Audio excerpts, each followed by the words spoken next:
Good afternoon, everyone. My name is Chris Epting. I'm an author and music journalist, and I want to thank you all for tuning in and submitting your thoughtful questions for this very special Q&A with Mr. Dave Mason. Today's a very exciting day in the Mason camp as he released the Feelin Alright single featuring an all-star band of Rock and Roll Hall of Famers, Mick Fleetwood, Michael McDonald, Sammy Hagar, and the Doobie Brothers, Tom Johnston, Pat Simmons, John McVie, John Cowan, and some other friends in there as well. It's an incredible piece. If you want to check out the single, which is streaming and available everywhere today where music is sold, please see the link in comments. We've got it pinned for you right there. And now on with the show. My guest needs no real introduction. I'll give him one anyhow. Dave Mason, Rock and Roll Hall of Famer, rock and roll royalty, founding member of Traffic, performed and recorded with the Beatles, the Rolling Stones, Jimi Hendrix for the past 50 years. His solo career remains one of the most vaunted of his generation. He's one of the great singer-songwriters of all time. Dave Mason, it's great to see you. Hi, Chris. Hi, everybody out there. I've seen the video a number of times now. It still gives me goosebumps. People may not be aware, you wrote that song more than 50 years ago. You had just left Traffic after the first Traffic album.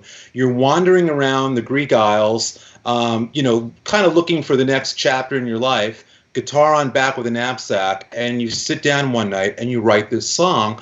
Could you have ever imagined back then that today it would become not this sort of, love lost song that it was, but today this joyous song that really is kind of what we need right now? No, of course not. No, I had no idea. The song's been recorded by everyone from Joe Cocker to Michael Jackson, but hearing it today in this version, it really is special. Talk a little bit about what went into it, because we're at a moment now in culture, in history, in world history, where everybody kind of needs some sort of uplift, and this song seems to deliver. If the reaction in the last few days is any indication, people are really loving this, and they're appreciating sort of the spirit with which you created it. Talk about what went into it. Texts from people and stuff, and just saying, "Oh, this made my day. Put a smile on my face." I mean, originally. Basically, I put it together with just that purpose in mind. Really, was just to hopefully have a little bit of something that people would, make people feel a little happy, just feel good. So, I basically sprung out of just I kept being asked, to do some online performances on my own. As a lot of artists are, and yes, I could. It's just that I'm more used to working with a band, or at least acoustically with somebody else with me. So I was trying to think, well, I wonder if because I knew everybody. Obviously, I knew except for Sammy, is my most recent person that I met. Otherwise, I didn't know him until I met him at Shep Gordon's house in Hawaii over Christmas. And then Sammy had asked me if I would be part of his annual show that he does in San Francisco for a charity, which I said, sure, absolutely. But of course, and then all this hit. And I was out on the road anyway when this all happened out on the East Coast. So, I kind of thought, well, shoot, let me, Mick, obviously I know for a long time, because I was in Fleetwood Mac from 94 to 96. Probably a lot of people are not, I think a lot of people are not really aware. And when there was an album called Time that never really got promoted. But so I was with Fleetwood Mac. Mick I knew anyway. And I have a house on Maui, and Mick lives on Maui, so I see a lot of him when I'm there. Doobie Brothers, we were all, I played Dave Mason, Doobie Brothers to shows since, for years, on and on. So we kind of knew each other, but really got to know each other on a tour we did about 3 years ago or so with myself, Doobies, and Journey. And the Doobie, especially Pat and John would come out and play on my set. Mm-hmm. And Michael I knew, again, from the events in Hawaii that we did annually for Shep Gordon. so I got to know Michael, and whose talent is, I mean, I love that guy. He's just amazing. So I just thought, well, you know what? I'll just. Oh, and then I saw the Doobie Brothers, Old Black Water thing they put out online, and I'd seen some other stuff that people were doing, and especially with trying to do stuff, with people in other locations, but trying to do it together, and it was, it was okay, but there's latency, and there was a little bit of this and that. And then I saw the Doobie Brothers thing, and I was like, damn. It was really good. Really good. So I called Judge, how the hell did you do that? And so he filled me in on how it was done. And I was like, well, do you think maybe you would want to do Feelin Alright with me? And he was like, absolutely. And I knew Pat would probably want to do it. I wasn't sure about Tommy because I don't know Tommy that well. I know Pat and John. But I guess both of them spoke to him, and he agreed to be part of it. So there was the Doobie Brothers. Mick was just, yeah, whatever, sure, I'm in. Sammy was gracious enough to say, yeah, absolutely. He said, I was cut my teeth singing that song. And then Michael, so that's how we set about doing it. And then John McVie was very hugely instrumental in getting the audio done. Back and forth. I mean, we're sitting in my studio here at home. So I put down a little track in my, just me, an acoustic guitar, and a little programmed drum thing just for a beat. And then I sent that, the tracks to John.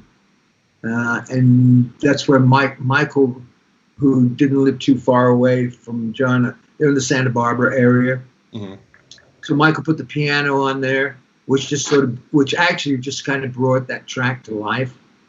And he did, and then we had Mick put the drum part on it. John Cowan put a bass part to it, and of course these are all sent in different locations, right. And so they all put their part. Everybody did their parts, and then basically the way to get the quality of what it is. And it's not that it isn't us, it's just that in order to get that quality, you have to record it. And then basically you just, when you film it, which everything's filmed on an iPhone, with this one app, which I don't know what it's called. Winifred knows, my wife knows what it's called. Excellent little app. And then we're miming to what we did. Right. So that it's there, which is really the only way to get that quality.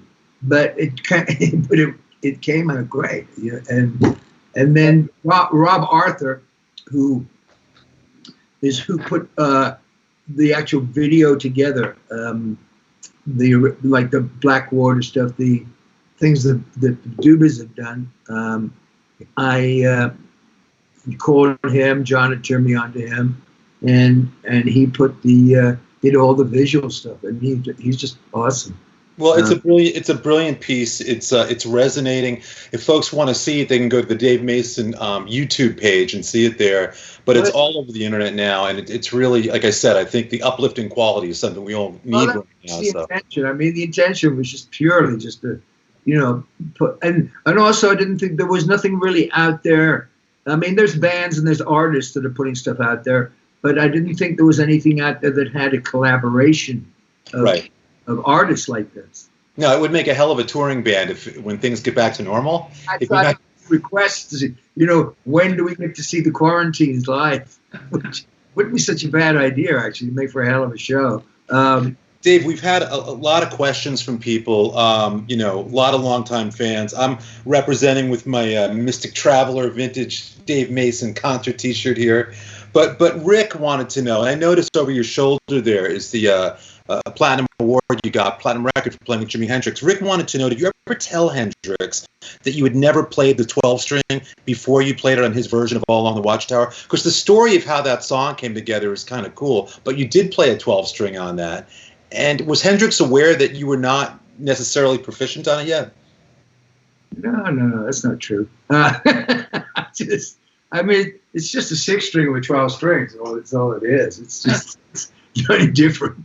It's just a different sound. No. I played 12 strings, 6 strings. It's not really. There's no really. You're not talking really any difference. It's just when you played it with him, though, you told me, Dave, not long ago that there were a couple of moments in your career where you saw the rules kind of change before your eyes, and one of them was watching Hendrix play in a club in London when you realized that the bar just went up right before you, right?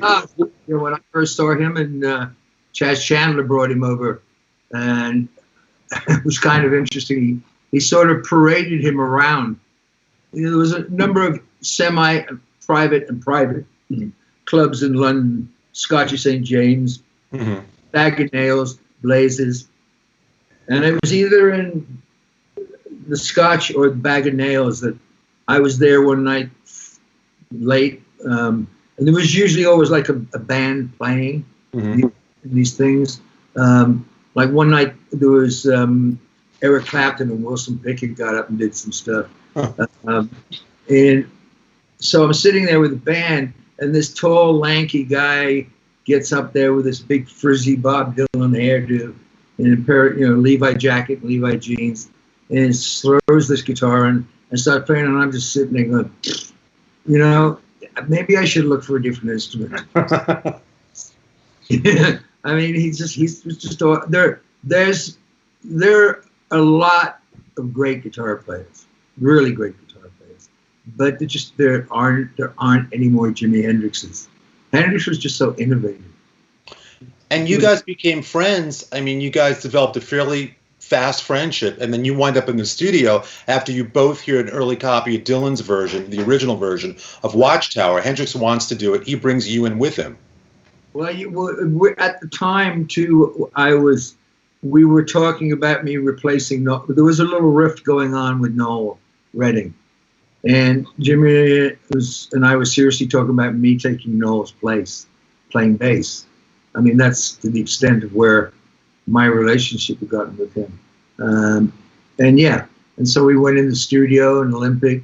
He sat on one side of the microphone, I sat on the other with the 12 string. He had a little 6-string acoustic guitar, and it was just me and him. And Mitch Mitchell laid the track down, and that's where. And then Jimmy put bass on it and put the lead guitar. I mean, a lot of people think that it was cut at Electric Ladyland, or it wasn't. It was cut in Olympic Studios in London.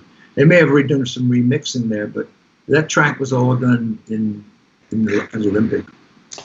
Vince wanted to know, going back to the album that I think for a lot of people, they first cut their teeth on with you, Alone Together, which is 50 years old this year. Vince wanted to know if there's any inside story about the making of that record, something that jumps out to you looking back on it, that you recall, fondly or otherwise. I guess I was ahead of my time with that title.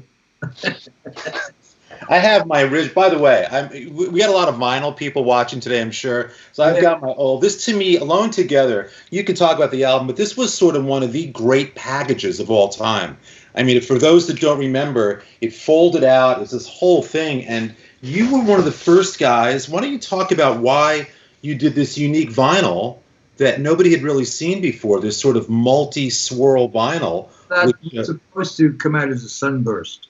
It was supposed to? Well, if you look at the album jacket on the album cover on the inside, it's got the suns that sort of on the jacket. I think right. Inside, there's a little series of suns. Yeah. Right. So the idea was that was supposed to come out as a sunburst. So I'm similar to like a sunburst Stratocaster. But there was no way to control the colors in the press. So every single one of them came out different. And there were 250,000 of those pressed. I'm happy I have one here. This was the album, Dave, for a lot of people. It's your first solo album. This is after you've played on a number of Traffic records, a number of really big sessions. This is really the one that launches you and launches your career. I mean, that's probably why Vince wanted to hear about it. Vince and others are probably going to be very excited this fall because you've actually recreated the album as Alone Together again. And this fall, you're releasing that as well, right? Yeah, I've re-recorded it. And it's going to be coming out on Shelter Records. What made you re-record it? I mean, what would prompt? I can't recall an artist taking their defining record and going in and re-recording it to release it. What was behind that? Well, I didn't really like my singing back then. I was 22, 23, and I was sort of, a neophyte. I just didn't like my singing. Mm-hmm. There was some cool guitar playing on it, and just to clear something up, because I know in Wikipedia, which I mean, you can believe about half of what you read on Wikipedia anyway, because anybody can go in there and alter anything. Right. When I last went in there, and whether it's gone or not, there's some guy in there was saying that it's Eric Clapton playing the solos on, especially on "Look at You, Look at Me," which Eric's not even on the record anywhere. So well, I was going to say there's an amazing lineup on the original record. I mean, you're coming off the road, having toured with Delaney and Bonnie and Friends, which in that circle, Delaney is on there, Bonnie Bramlett, Delaney Bramlett, and a lot of members of that band are on there, right? Well, they were a lot of the at that time. They were a lot of the session players. A lot of people, a lot of players from Tulsa. Jim Gordon was session player. Jim Keltner, who's both on the album. Leon Russell, who's on Look at You, Look at Me, and Shouldn't Have Took More Than You Gave. Rita Coolidge is on there. Right.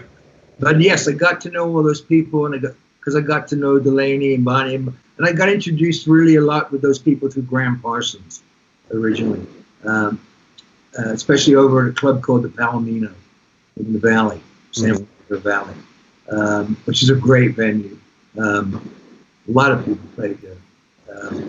So yes, there was, it was a, Tommy LaPuma pulled all those people in there, who was just, Tommy was great. He was co-produced it with me, and not long ago just passed it. He has a book. There's a book out right now on him. So yeah, sweetheart of a guy. And Al Schmidt was the engineer who goes. I mean, Al goes back to recording Nat King Cole and Sinatra. So I had some pretty good company there for my first solo album. Well, it'll be amazing, I think, when people hear the re-recording of it this fall. It'll be a chance to kind of see how you've grown as a vocalist, obviously, while still enjoying those songs that just changed a lot of lives. The other thing is that I was just really did it for my own amusement. There was really no intention to put it out. But I cut all the tracks with the band, my current band, and actually some of the tracks. There's a little more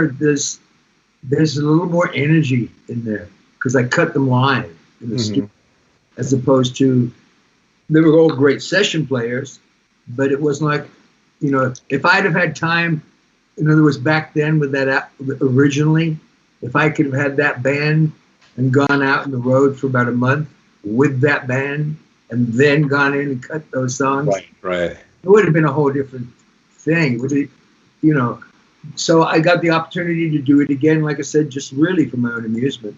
And then my wife heard it, and a few people heard some stuff. They're like, damn, and you really should think about maybe putting that out.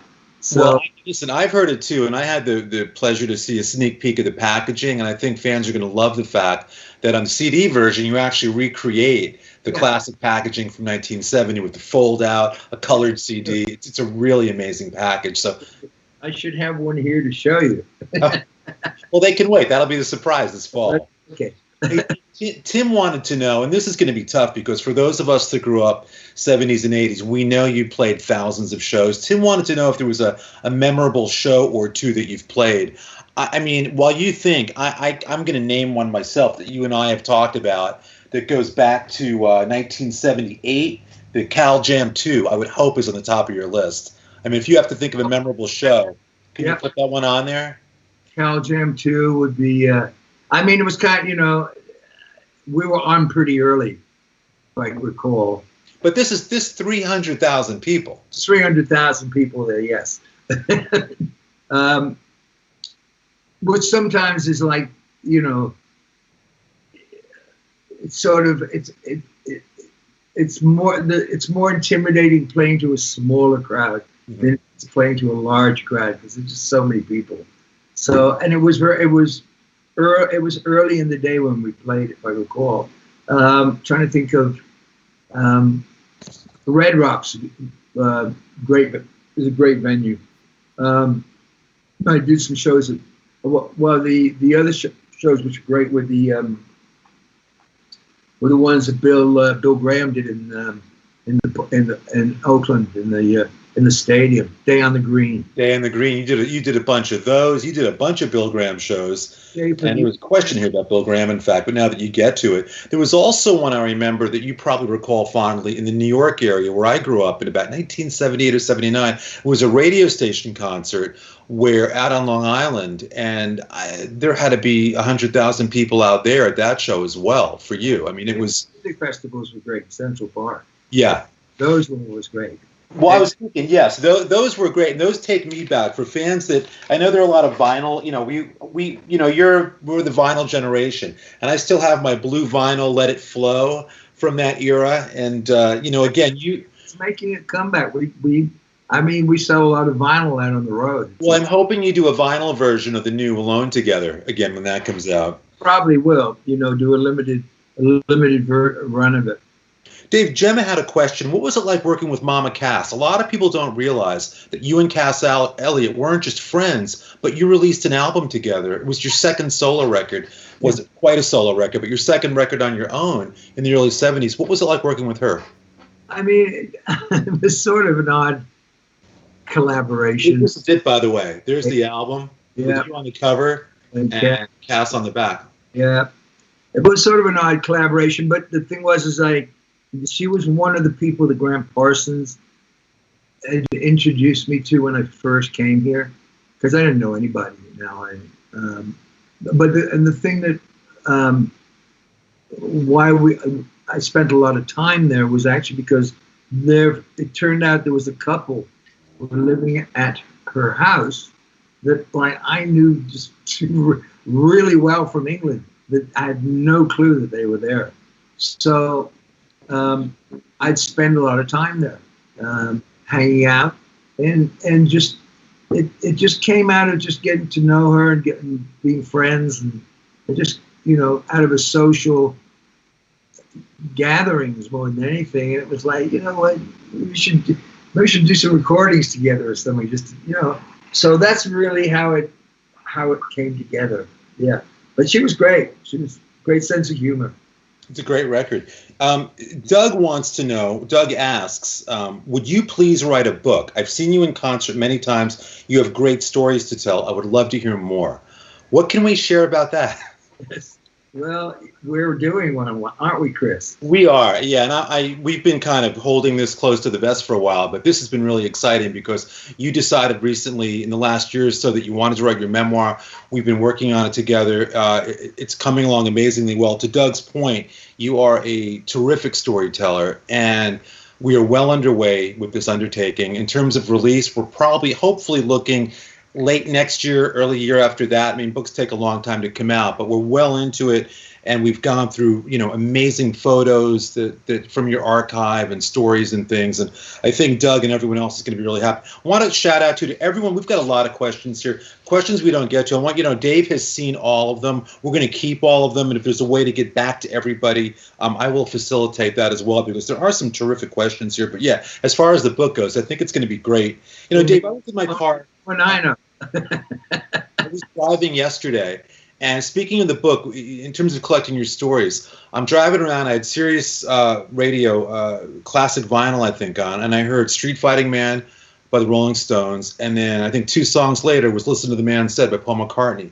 And in my head, I start smiling because it's like nobody else can claim playing, not just playing on both of those songs, but playing really memorable parts on both of those songs. I think a lot of people don't realize they know this brilliant solo career, but the fact that while you were in Traffic, you wound up, because Jimmy Miller, who was producing Traffic, Mick Jagger kind of led him over to produce Beggar's Banquet by the Stones. And so you wind up playing, what was the instrument you play at the very end of Street Fighting Man? There's an outro with a very peculiar sound that's you, right? Yeah, the thing on the end is a Chennai, Indian instrument. And then the basic track was, for Street Fighting Man, was just me and Charlie and Brian and Keith just sat around a little circle on the floor with Keith with acoustic guitar. And then Charlie had a little snare drum in a briefcase. And so that's the snare drum. And then the kick drum and all that part is me and Brian with these big Moroccan drums. So that's how the basic track was laid down. And then listen to what the man said. You knew Paul McCartney in the 60s. The Beatles were fans of Traffic. You got to know him then. But then in the mid-70s, when you're on the road, you're selling out your own arenas and everything. You find yourself in New Orleans where Paul McCartney is recording. And I think Denny Lane or somebody else in the band invites you in to the set. Yeah, well, they came to the show at the warehouse in New Orleans. And then I think I had a day off or two after that show. So it was like, come on, you should come on over to the studio. So I went there, and Paul's like, well, here, come on, just I play this with me. So that's my contribution. Listen to what the man said. But that's the song. I mean, that's the part of the song. It's again, I think people are going to love your book because it touches so many different moments. John had a question. He would greatly appreciate a comment or memory you have on the following recording, the song Every Woman. Now, I think that's interesting because you shared with me that Every Woman, there's somebody else besides John that likes Every Woman as well, right? Which version was he talking Well, about? was it in the session that Bob Dylan told you that was a song of yours that he liked? No, I mean the original way I did it is just acoustic with right. me and Graham Nash. Mm-hmm. And then a fellow named Steve Popovich, who was the head of A&R at Columbia, said you've got to recut that track with a band and the pedal steel, and so I did. I recut it. But it never came out as a single after recutting it. So, but then I don't know. I was somewhere with and Bob was there, and he came up. He said, "Man, Dave," he said, "I got to tell you, man, you wrote one of the most beautiful songs ever written." I said, "Really, Bob?" He said, "Yeah, man, that song Every Woman, man, that's a beautiful song. That's a beautiful song." And we're like, thank you. From the Picasso songwriters, that was a nice compliment. John, what's incredible too is people, when your book ultimately comes out, you talk about Dylan, Beatles, and the Stones. You saw them all as a teenager. You'd be there watching them play. Within a couple of years, you're playing with them. I think that's a really interesting part of your story that people aren't going to be familiar with it, that will really blow them away. I mean, Traffic could probably be its own book, but we're going to unpack a lot of these stories. John wanted to know, he said, Certified Live is my favorite live album. I will back him on that too. Can you talk about how it was developed and produced? Certified Live, I think, you can answer in a second, but your band in the 70s is one of the great touring bands of all time. Certified Live really gave people an understanding, I think, of what made that band so special. Everybody got sort of great solo parts. They were all featured prominently in photos. You gave the band a lot of kind of attention on that album. What do you remember about the album? Well, excuse me. There's nothing uniquely special about the album. I mean, here it is, by the way. The band. All my Mason vinyl ready to go. But the band was, there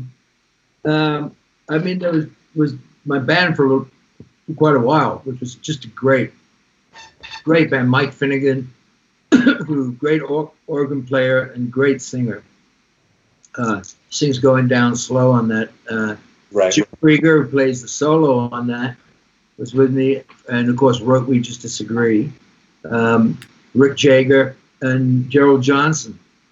And they were awesome band. And basically that was our show. What's on that album? We'd been out there touring for, I don't know. And then we finished up playing, it was, I think at the time, I'm not sure if it was like a record number of nights at Universal Amphitheater. Right. For the Open. And so because we were there for, because most of the time, we just were one night stands everywhere.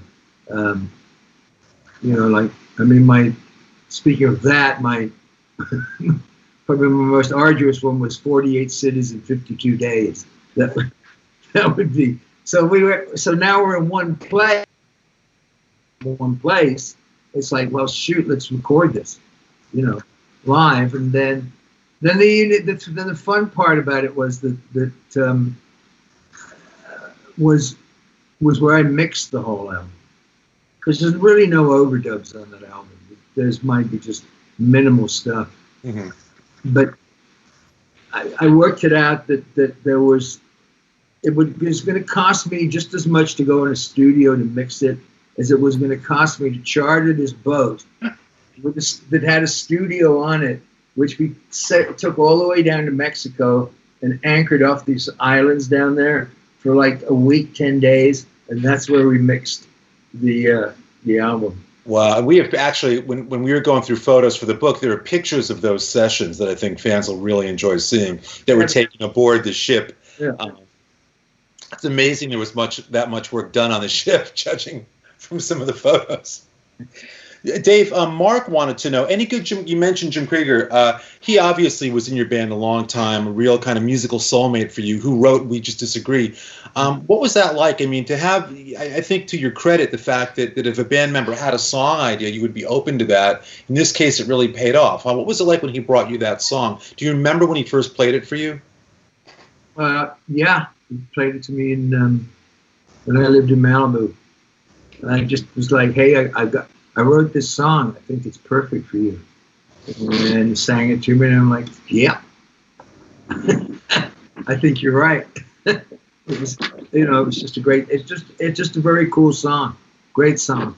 Yeah, he was a great player too, and the way your voices meshed, I think became a fairly definitive part of your sound as well. You guys singing together was really nice as well. Mm-hmm. Oh yeah, the blend of me, Finnegan, and Jim was great. There's one other question here, Dave, that I thought would be nice. It says, this is from Bren, is there any advice you'd give your younger self when you were starting out as a musician? For instance, when you were forming Traffic, playing with Jimmy, and crafting your guitar skills in Worcester. If you think back today, what would you tell the 18-year-old Dave Mason now as he was setting off in his career? Pay attention to your business, idiot. Hey, there's a lot of cautionary tales. Your story has a lot of ups and downs because of the business. What happened in the business, and there are some, remarkable things people have never heard before that will be in your book. But look, again, we could go on all day. We could probably do all day just about Jimi Hendrix. But Dave, why don't we wrap up here? I want to thank everybody for their questions. Again, Dave's got all your questions. We're going to keep all your information. And once that book comes out, maybe there'll be a little something special we can send you out of that. Dave, anything else you want to say? I mean, it's a big moment for you now. Feelin Alright is released today. You can look at the pinned comment here, and it's available all over. The video is just, making people smile all over the planet right now. What are you feeling right now? It's you should be feeling better than all right now, I would think. Just, everybody, just check out the video. And I mean, I'm glad it's putting a little smile on everybody's face. And please, everybody, listen as much of it as an individual as I am. And, gung-ho guy, mask up. Take precautions. Be cool out there. Let's get rid of this damn thing, because me and people like me, we're going to be the last people going back to work, and we want to get back out there and play some shows. So the quicker we can get a handle on this thing, and everybody just toe the line a little bit, the quicker we can get this out of the way and done. And again, to your point, Dave, until you're back on the road, I know that you stay very active online. Fans should stay in touch with you. Check out the Facebook page. There's always cool stuff being shared, great old pictures and stories and upcoming news. You know, there's one thing about the crisis now. It has created, I think, a deeper sense of community between artist and fan, which is kind of cool. This video wouldn't have existed. Well, no, the odd thing is, I was about to say, if it hadn't have been for COVID-19, this would not have happened. So, but you know, when you're given lemons, make lemonade. Dave, thanks a lot for being a guest today. Thanks to everyone for their questions, and let's do this again one of these days, Mr. Mason. Maybe closer to the release of Alone Together or the book we're working on. A lot of exciting stuff going on. Absolutely. All right, everybody. Thank you.